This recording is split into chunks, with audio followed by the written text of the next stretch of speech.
Hi guys, my name is Fabian Cleopa. I'm calling you from Curaçao. And since you guys can't travel at the moment, I wanted to bring a little bit of Curaçao to you guys so you can still feel connected to us. For today, I'm gonna make an easy cocktail so you can replicate it at home and drink it and still feel connected to our island. For this cocktail, you're only gonna need 4 ingredients: Curaçao blue liqueur, some Tanqueray gin, coconut cream, and some lime. So it's gonna be an easy cocktail.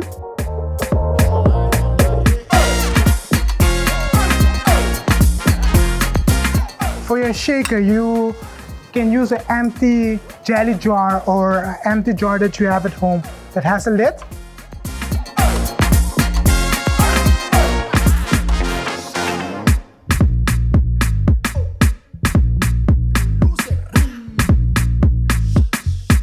You want to fill the jar fully with ice so the ice don't dilute so quickly, and shake it.